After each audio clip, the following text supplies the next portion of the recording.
परिचय।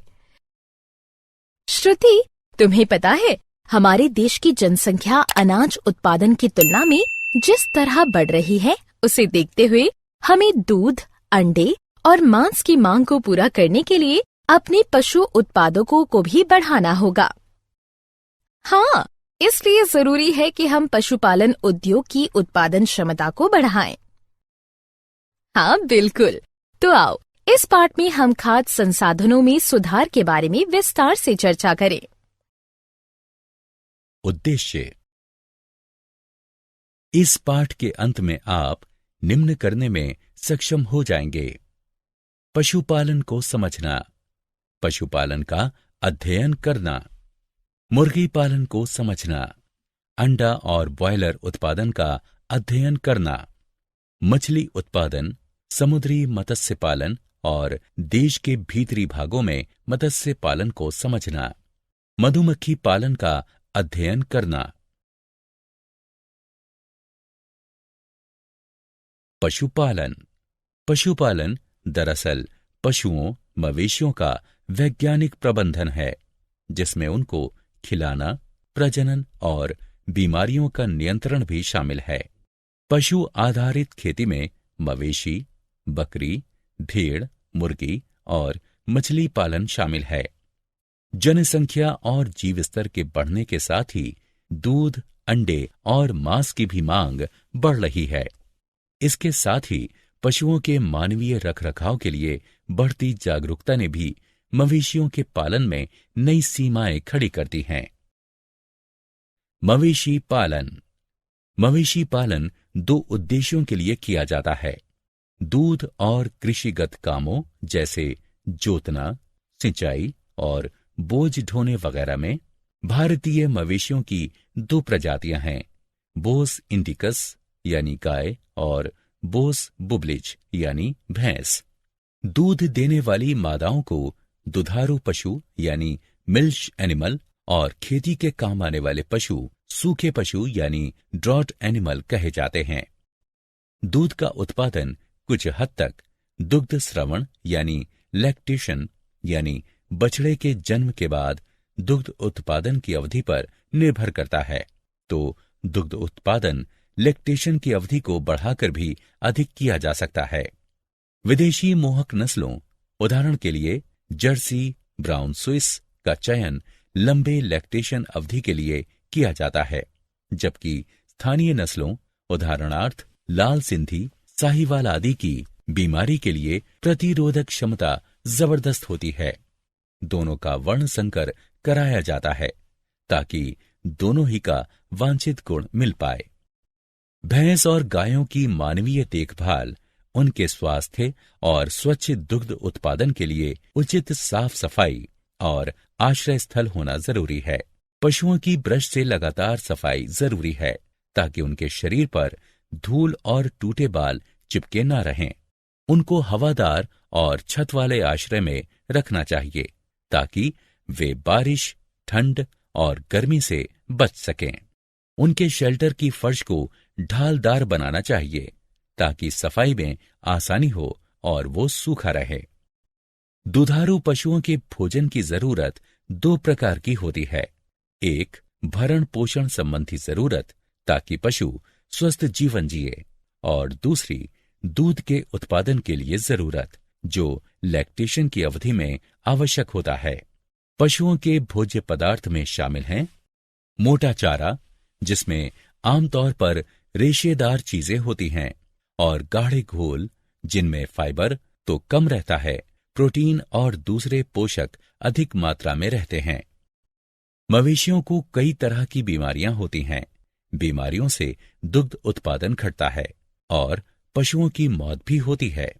मवेशियों पर रहने वाले परजीवी बाहरी और आंतरिक दोनों ही तरह के हो सकते हैं। बाह्य परजीवी त्वचा पर रहते हैं और मुख्यतः चर्म रोग के वाहक होते हैं। कृमि जैसे आंतरिक परजीवी पेट और आंत को प्रभावित करते हैं, जबकि फ्लूक एक तरह का परजीवी कृमि यकृत यानी लीवर को नुकसान पहुंचाते हैं। जीवाणु और विषाणुओं से भी संक्रामक बीमारियां होती हैं। मवेशियों को कई बड़े विषाणुगत और जीवाणुगत बीमारियों के लिए टीका दिया जाता है।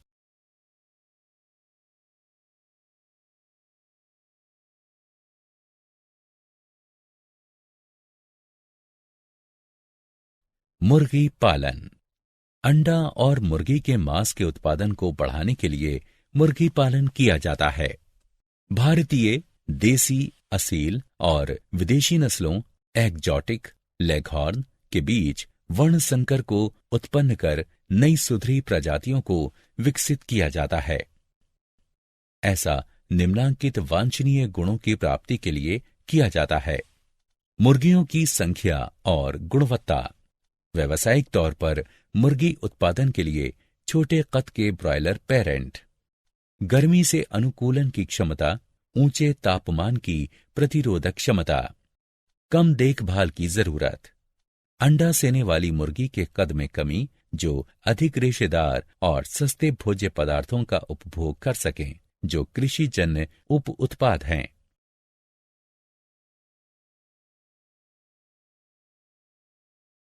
अंडा और ब्रॉयलर उत्पादन। ब्रॉयलर चिकन को अच्छे विकास के लिए विटामिन से समृद्ध अतिरिक्त आहार दिया जाता है। उनका उत्पादन ब्रॉयलर के तौर पर किया जाता है और मांस के लिए बाजार में भेजा जाता है। बेहतर कुक्कुट पालन के लिए अच्छे प्रबंधन की जरूरत होती है, जिसमें तापमान का नियंत्रण और स्वास्थ्यकर दशा को रखना शामिल है, जिसके साथ ही बीमारियों, विषयों की रोकथाम और नियंत्रण शामिल है। अंडे सेने वाली मुर्गियों की तुलना में ब्रॉयलर के लिए रहने, पोषण संबंधी और पर्यावरणिक जरूरतें अलग होती हैं। ब्रॉयलर के लिए राशन में पर्याप्त वसा के साथ प्रोटीन की अधिक मात्रा वाला खाद्य चाहिए। पोल्ट्री के आहार में विटामिन ए और के की मात्रा अधिक रखी जाती है। पोल्ट्री की चिड़ियों को विषाणु, जीवाणु, कवक, परजीवियों के साथ ही पोषक तत्वों की कमी से भी कई तरह की बीमारियां होती हैं। नियमित अंतराल पर उचित सफाई, स्वच्छता और बढ़िया कीटनाशकों का छिड़काव जरूरी है। संक्रामक बीमारियों को टीकाकरण से दूर किया जा सकता है। मछली उत्पादन। हमारे खाने में पशु प्रोटीन का सबसे सस्ता स्रोत मछली है। मत्स्य उत्पादों में पंख वाली मछली के साथ ही कवचीय प्राणियों जैसे घोंघा और झींगा भी शामिल हैं। मछली या तो प्राकृतिक स्रोतों से मिल सकती है, जिसे कैप्चर फिशिंग कहते हैं, या फिर मछलियों का उत्पादन भी किया जाता है, जिसे कल्चर फिशरी कहते हैं। समुद्री मत्स्य पालन। भारत के समुद्री मत्स्य पालन के संसाधन में 7,500 किलोमीटर लंबी तटरेखा और इससे आगे का गहरा समंदर है। समुद्री मछलियों में लोकप्रिय पॉम्फ्रेट, मकरेल, टूना, सार्डिन्स और बॉम्बे डक है। समुद्री मछलियां मछली मारने वाली बोट से कई तरह के जाल का प्रयोग कर पकड़ी जाती हैं। कुछ व्यावसायिक समुद्री मछलियां हैं शल्य वाली मछली जैसे मुलेट, भेटकी और पर्ल स्पॉट। साथ ही कवच वाली मछलियां जैसे झींगा, शंबूक धमू सेल और ऑयस्टर तथा सीवुड भी इनमें आती है। ऑयस्टर का पालन उन मोतियों के लिए भी किया जाता है जिसे वे पालते हैं। समुद्री मछलियों की मांग मैरीकल्चर से पूरी की जा सकती है। अंतर्देशीय मत्स्य पालन। ताजा पानी के स्रोत जैसे नहर, तालाब, जलाशयों और नदी। खारे पानी के स्रोत जहां ताजा और समुद्री पानी मिलते हैं, जैसे खाड़ी और दलदल भी मछली मिलने के महत्वपूर्ण जलाशय हैं। मत्स्य पालन का मतलब अंतर्देशीय जलाशयों में मछली को पकड़ना है। फिश कल्चर कई बार चावल की फसल के साथ भी किया जाता है, ताकि धान के खेत में जमा पानी में मछलियां पाली जा सकें। मछलियों का अधिक सघन उत्पादन मिश्रित मत्स्य पालन व्यवस्था कंपोजिट फिश कल्चर में किया जा सकता है। इस व्यवस्था में स्थानीय और आयातित दोनों ही तरह की मछलियों की प्रजाति का इस्तेमाल करते हैं। ताजा पानी की मछलियों में से कुछ के नाम हैं कतला, सिल्वर कार्प, रोहू, ग्रास कार्प, मृगाल और सामान्य कार्प मछली।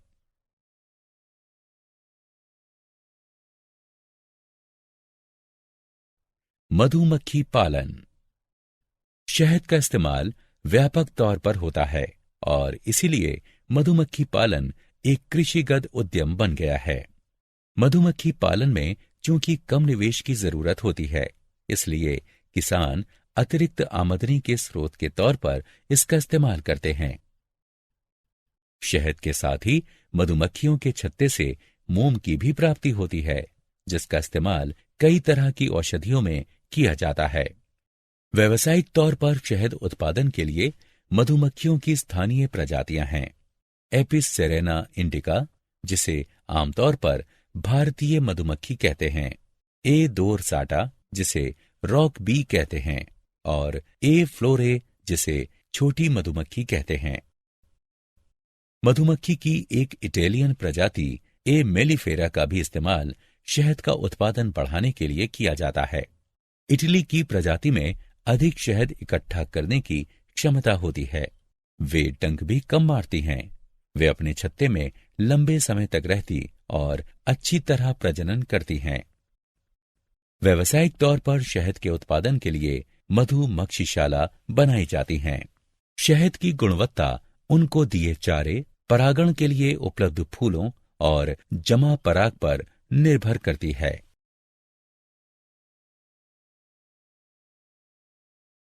क्या आप जानते हैं राष्ट्रीय डेयरी विकास परिषद एनडीडीबी के संस्थापक अध्यक्ष डॉक्टर वी कुरियन थे।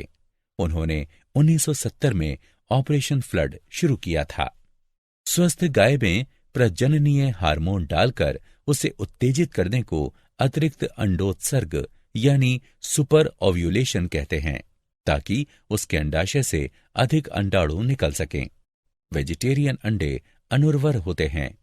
रजत क्रांति यानी सिल्वर रिवॉल्यूशन का मतलब अंडा उत्पादन में त्वरित बढ़ोतरी से है।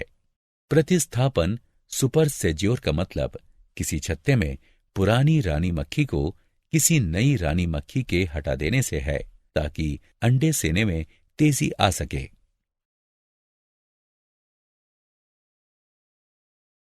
सारांश। आइए हमने जो कुछ सीखा है उसे संक्षेप में दोहराएं। खेती वाले मवेशियों को उचित देखभाल और प्रबंधन जैसे आश्रय, आहार, प्रजनन और बीमारी नियंत्रण की आवश्यकता होती है। मुर्गी पालन घरेलू मुर्गियों, चिड़ियों को पोसने के लिए करते हैं। पोल्ट्री उत्पादन में अंडे उत्पादन और मांस के लिए ब्रॉयलर का उत्पादन शामिल है। पोल्ट्री उत्पादन बढ़ाने के लिए भारतीय और विदेशी नस्लों के बीच वर्ण संकर प्रजातियों का प्रजनन कराया जाता है, ताकि नस्ल सुधर सके। मछली समंदर के साथ ही अंतर्देशीय स्रोतों से भी प्राप्त की जा सकती है। मछली का उत्पादन बढ़ाने के लिए उनको समुद्री और अंतर्देशीय पारिस्थितिकी में पैदा किया जा सकता है। समुद्री मछलियों को उपग्रहों और इको साउंडर की मदद लेने वाले जाल से पकड़ा जाता है। मिश्रित मत्स्य उत्पादन व्यवस्था आमतौर पर मछली पालने के लिए काम में लाई जाती है। शहद और मोम के लिए मधुमक्खियों को पाला जाता है।